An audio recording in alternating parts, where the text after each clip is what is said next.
Rich, why are you wearing a black shirt this morning? And it's because I didn't want to embarrass myself. When I put on this Larry and Bob tie, I realized that with a white shirt it was going to look like a Hawaiian shirt, and I didn't really want to have a Hawaiian shirt on this morning. So that wasn't the look I was going for. Although I was thinking about big ideas with the company that they initially had when they had Bob and Larry before they got too big for their britches. And that sort of fit with this morning's title, A Big Kid Moment.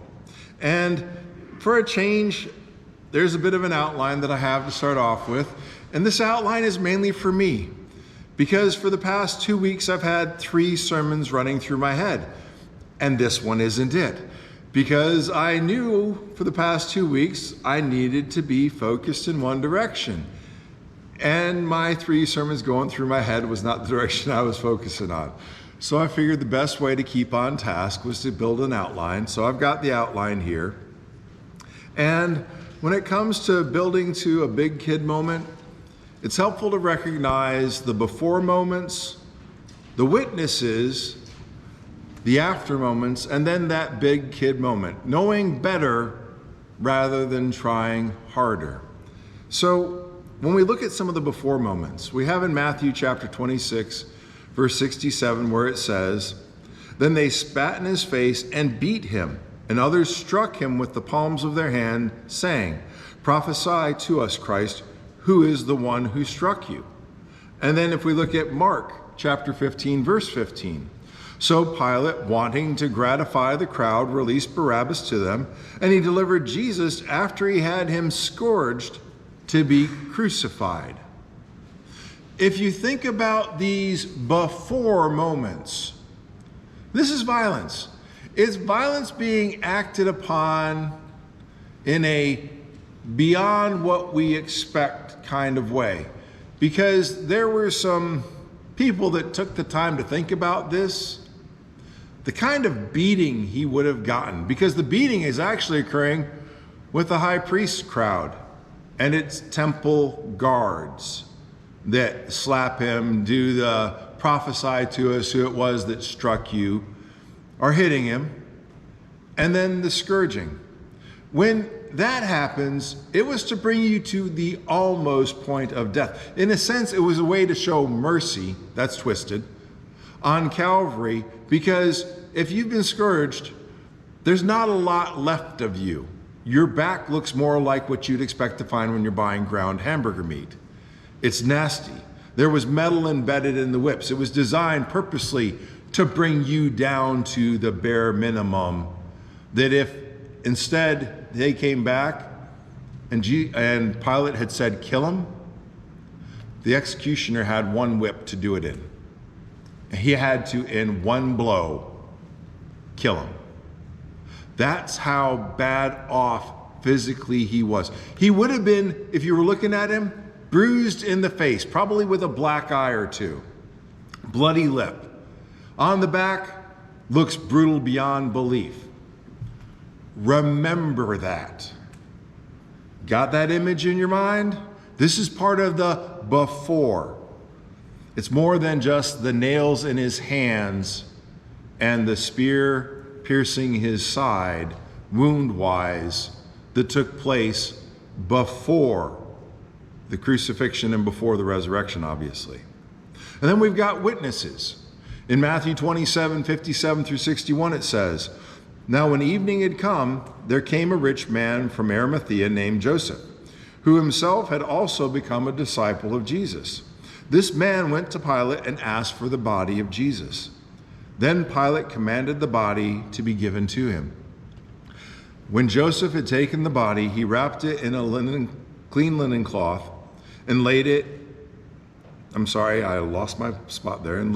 his new tomb, which he'd hewn out of the rock, and he rolled a large stone against the door of the tomb and departed. And Mary Magdalene was there, and the other Mary sitting opposite the tomb." So we've got at least 3, probably 4 people that were direct eyewitnesses of what did Jesus look like after this was all done, when he is actually laid in the tomb. Eyewitnesses up to the last moment. And then we have the after moments. In John 20, verse 19, then the same day at evening, being the first day of the week, when the doors were shut, where the disciples were assembled for fear of the Jews, Jesus came and stood in the midst and said to them, peace be with you. Locked doors, we don't want anybody coming in, because possibility is they're going to haul us off for the same kind of thing Jesus had gone through. And past these locked doors, in comes Jesus. That's not what normal people do when the door is locked. Funny thing was, on our way in here this morning, one of the things Vicki and I were talking about was an article posted about squatters. And about, you know what? If they're in a house and the door was locked, means they broke and entered in. That's not a legal thing to do, regardless of the fact that you don't belong there. Well, doors are locked. Why? Keep people out. Didn't keep Jesus out when he was resurrected. And then in verse 20, when he had said this, he showed them his hands and his side. Then the disciples were glad when they saw the Lord. Think about this. Shows the hands. What's he showing? A hole through them. What's he really showing? If you put a spike anywhere through the palm of my hand, or if you do it the other way, through my wrist, and the hole is still there, what does it mean? It means everything that was pushed out of place to make way for that spike is still pushed out of place, or was broken and is still broken. When he shows the spear placement in his side, he's not saying, look at the lily white skin and how nice and pink it's healed over. He's showing where the spear had pierced his side and the hole is still there. I don't care how big a fake job you're going for. Nobody's going to say, okay, put the spike holes in my hands, put the spear stab in my side, and I'm going to be faking being a resurrected Jesus with these holes in me. Nobody's going to go through that kind of malarkey. Jesus is showing what they could stomach. Because guess what? As a resurrected Jesus, this is not a healed up, spikes gone. Healed up, holes gone. You know what the back of him could have looked like, and they'd have been losing it. What was resurrected was a man they could see and say, yeah, you're the guy. A man they could see and say, yes, you're the guy. Jesus isn't a heart beating, because if his heart was beating, you'd see the blood shooting out the side because the spear pierced all the way to his heart. He is a resurrected in a newness of life, a life that was not defeated by the dead body he wore. We don't get the Hallmark, I'm sorry, I don't mean anything bad about Hallmark there, but the card that shows the nice cleaned up Jesus with the nicely trimmed beard that looks all real nice, except there's this itty bitty dot and an itty bitty dot, and they cover up the rest of it because they're not going to show that. Because he didn't come with an itty bitty dot and an itty bitty dot. He came with a hole and another hole and another hole and a meat grinder of a back, to show he was who he was, and they knew it because they'd witnessed it to the very last. And what they saw before them was okay, wake up. This really is, because this is the beginning of the conviction that these people are going to go forth and face persecution because of what they saw. They saw what they could not deny. And it's that knowing better rather than trying harder moment. Because if you think about it, all of us would be good and comfortable with saying, oh yeah, he's the one. I don't need the rest of that. Because that's how we see it when we see it today. We don't think about the rest of it. He was the bigger. He was the more awesome. And when we look at 2 Corinthians 11:15, therefore it is no great thing that if his ministers transform themselves into ministers of righteousness, whose end will be according to their works. They weren't just going around being, I'm going to try harder to be a good person kind of people. They were changed. When you see that kind of life before you, that is life so powerful it beats death, you get changed.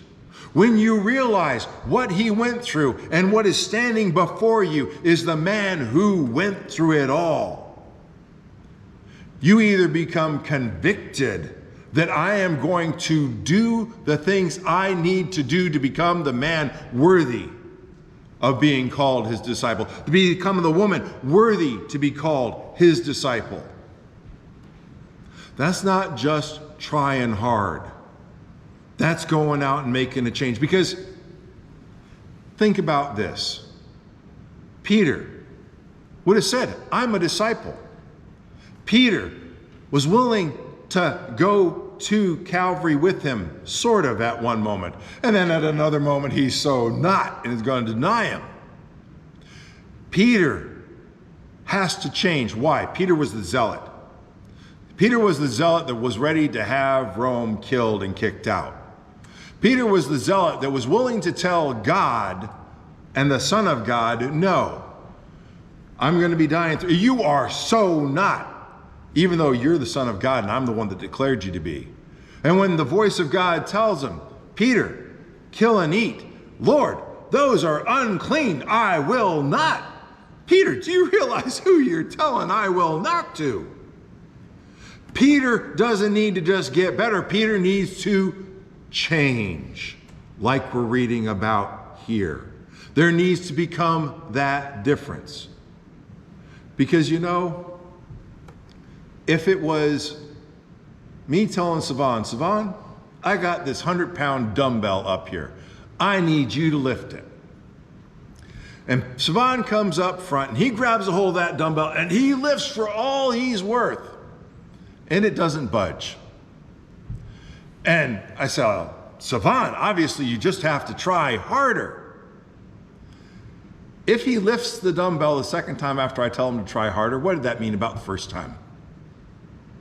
Means he wasn't really trying, was he? He might have been putting on the show and giving a 70% or whatever level of effort.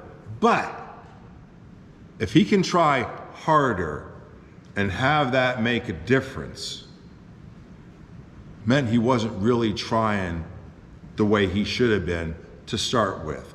If all that the cross is calling us to is a little bit better because we're trying harder, we don't need the cross for us to try harder.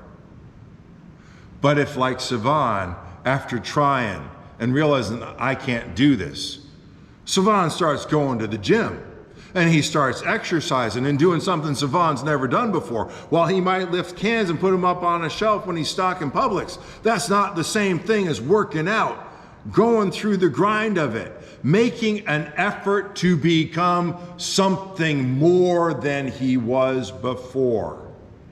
Savan's body's going to get transformed by the differences he's applying to his life to become better, to become the man that can come up here and lift that 100 like it's nothing. Because he's not trying harder. He's doing that better that he knows it takes to become. The transform here is not saying, oh, I'm going to try to be a better Christian today. I'm going to work harder at it. By doing what? Well, I'm going to think more about it and I'm going to be better. It's about change. It's about choosing to do the things that bring you closer to God. Choosing to do the things that are going to separate you farther from sin. Recognizing, do we want a Lazarus kind of resurrection? Or do we want a Jesus kind of resurrection? Truth is, we want the Jesus one. We want one so powerful, it doesn't get overcome by a second physical death. John 15:5. I am the vine, you are the branches. He who abides in me and I in him bears much fruit. For without me, you can do nothing. There's an interesting little jab at the front of that. I am. Who is the I am of Scripture? God. Who is the power? Who is the authority? God. What enables our transformation? God. Jesus says it right there at the end, without me, you can do nothing.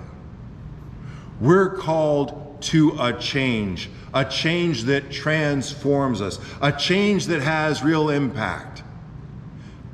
When it came to the resurrection, God didn't soft sell it. He showed us the brutality of the sin of this world and what it did to his Son. And at the same time, he showed us the strength and the glory of the Father, the power, the ability, and the mercy. Because Jesus came back to show us first, I am the one who went through it all. To show us second, there is a power greater than you can understand at work through God in me even now. Third, when I ascend, just like you will ascend, I'm doing it like you. Because what had Jesus done? Emptied himself of all that he had been to become as we are. When we are resurrected as he was. Not with a body that's going to give up and quit sometime in eternity, but with an ability and a power so great we don't get it. And here's the mind-blowing part. It doesn't say in Scripture ever he changes. When he ascends and God for a time gives him full dominion, when it's all done, he hands it back to the Father. It never says, and he retakes up the mantle of all the grandeur and glory that he was before creation. He continues throughout the rest of eternity as our big brother who we are co-heirs with. Think about that. How great is what we're offered? Great enough that the Son of God was willing to set aside the glory of being accounted equal with the Father for our sakes in such a way he's willing to carry it all through eternity with us the same way we will be. And some people might scratch their head and say, wait. Why would one who was that awesome and had all that give it up? Because being in the presence of the Father for all eternity is that awesome. And it's not like giving anything up when you face that kind of awesome. We might have a problem wrapping our heads around that one, but that doesn't lessen any bit of what our eternity is with God. Just like our inability to understand what Jesus was when he was resurrected, when they saw the hole in his hands, when they could put their hand in the side and know this is not the kind of living we understand as living. This goes beyond the charts. And that's where God is going to take us. Beyond the charts. When we take on his son in baptism, take on his son as Lord of our life, take on his son as the one by which we are striving daily to live transformed lives. When we choose first to accept and then daily to live a life of faith, which, as we've talked about in our class, is not just saying it, it's doing and being it.